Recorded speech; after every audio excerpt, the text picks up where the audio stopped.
కింద నల్లగొండ జిల్లా ఎల్బీ నగరు, మహేశ్వరము, ఇబ్రాహీంపట్నము, మునుగోడు, తుంగతుర్తి, నకరేకల్లు, భువనగిరి, ఆలేరు ఇవన్నీ మూసీ ప్రాజెక్టు కింద 40,000 ఎకరాల ఆయకట్టు ఉంది. ఇక్కడి నుంచి అక్కడికి మురుగునీళ్ళు పోయి ఒక పక్కన ఫ్లోరైడ్, రెండో పక్కన మూసి మురికి నల్గొండ జిల్లా ప్రజలు బతకలేని పరిస్థితిలో ఉంటే ఆ నల్గొండను ప్రక్షాళన చేయడానికి ఈరోజు ఒక ప్రయత్నం చేస్తుంటే దాన్ని అడ్డుకుంటారు. రేపు పొద్దుగాలు ఏ మోకం పెట్టుకొని నల్గొండలు తిరుగుతావు కేటీఆర్? నువ్వు నల్గొండల కాలు పెట్టు పోయి ఈరోజు భువనగిరో, ఆలేరో, నకరేకల్లో పోయిరాపో ఒకసారి. పోయి వస్తే నీకు హరీష్ రావుకి అక్కడ ఏముందో పరిస్థితి తెలుస్తుంది. మూసి మురుగుతోనే అక్కడ పంటలు ఎట్లా కలుషితమవుతుందో పోదంపా. అక్కడ నీళ్లు తాగి పశువులు చచ్చిపోతున్నాయి. అక్కడ పాలు, కూరగాయలు కూడా తినలేని పరిస్థితి ఉన్నాయి.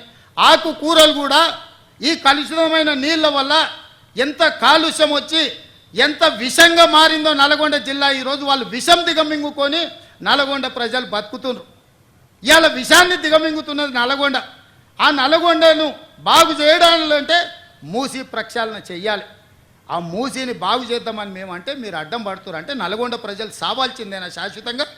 ఒక పక్కన ఫ్లోరైడ్ ప్రాబ్లము, రెండో పక్కన మూసి కలుషితము. ఈ రెండింటితో నల్గొండను చంపేద్దామా? ఇదేనా మీ కోరిక? మీకు ఓట్లు వేయలేదు, నల్గొండలో ఒక సీటు గెలవకపోతే నల్గొండ ప్రజల్ని చంపేద్దామని స్కీమ్లు వేస్తారా బామార్దులు కలిసి అని నేను అడుగుతున్నా. ఇవాళ గతంలో మీరు మాట్లాడిన ప్రజలు సోషల్ మీడియాలో పెడతలేరా? మూసీ గురించి మీరు మాట్లాడలే, అసెంబ్లీలో మీరు మాట్లాడలే, ఆక్రమణల గురించి మీరు మాట్లాడలే. మీరు శాతగానోళ్ళు కాబట్టి మీరు ఒక్క పని చేయలే. ఈ ప్రభుత్వం కొంచెం రాజకీయంగా ఇబ్బంది వచ్చినా ఒక మంచి కార్యక్రమం చేయాలని ముందుకు వస్తున్నాం. దీన్ని ఏ విధంగా ముందుకు తీసుకెళ్తామో మీరు సలహా సూచనలు చేయండి. అంతే తప్ప కిరాయి మూకలు నెంబడేసుకొని మేము అడ్డగోలుగా మాట్లాడతాం, మేము అడ్డుకుంటామంటే ప్రతి ఒక్క